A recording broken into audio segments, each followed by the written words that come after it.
හිතුව ගමන් තවත් වැඩ කරා. බොන්සයි නිර්මාණය කරා. මම මේ ගලක් හදාගත්තා. රෙජිපෝම එකෙන් තමයි මම මේ ගලේ අනුව මේ කපාගත්තේ. ඊට පස්සේ මම මේකට හෝල්ඩ් එකක් පාවිච්චි කරලා මේකට කොන්ක්‍රීට් දාලා මේ හැඩතල මතු කරගත්තා.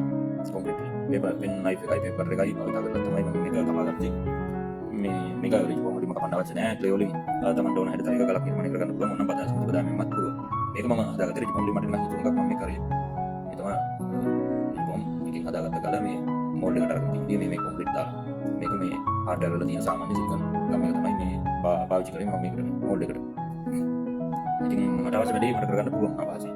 මේ තියෙන්නේ මේ හදාගත්ත මේ කලර් කොන්ක්‍රීට් එක දෙන්නේ නැහැ. දැන් අයිය තියෙන කලර් වගේ. මේක මෝල්ඩ් එක මේ තවත් කීපයක් වුණා හදාගන්න පුළුවන් අවශ්‍යයි. ඒක මට දැන් පාවිච්චි කරන්න බැහැ නේද? මම වෙනස් වෙන්න බෑ කියන්නේ. ඊට පස්සේ මේක වේලෙක තියලා පේන්ට් එකක් කරගන්න ඕන. මම මේකට මේ පේන්ට් එකට භාවිත කරේ ඇක්‍රිලික් පේන්ට් එක.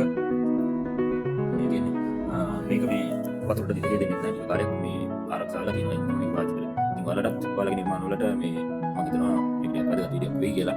දැන් තමයි ඕන හැටතල තමන්ට කැමති විදිහකට මේ වගේ එකක් කරගෙන මේ හදාගන්න පුළුවන් අවශ්‍ය නම් ඒකට නිර්මාණ වලට පිට අවශ්‍ය විදිහටම කරගන්න පුළුවන් අපේ නිර්මාණය. මූල්‍ය වා ගන්නවා නම් ගහක මේක අතරේ මේ සිතු අතරේ මේ හැඩ කරගන්න පුළුවන් මේක. එතකොට මේක මේ සෙරමික් වාදනයක් බොන්සයි පොට් එකක් නෙමෙයි. මට ඒක දැක්කට පස්සේ ආසයි මගේ ඉතිල් එකක් තියෙනවා මේකේ. ඒක හදන්න ඊට පස්සේ ඒකට මම මේ ගල හදාගත්ත එකට හරියම විදිහට මම මේකේ වීඩියෝ අප්ලෝඩ් කරන්නම් ගහන්න. ඉතින් මේ විදිහට තමයි මේක මේ සොයිල් එකට මම ගල ඉස්සෙල්ලා හිටිනවා මේකේ පොට් එකේ. තමයි නිර්මාණය. ඉතින් තවත් වීඩියෝ එකකින් හම්බෙමු.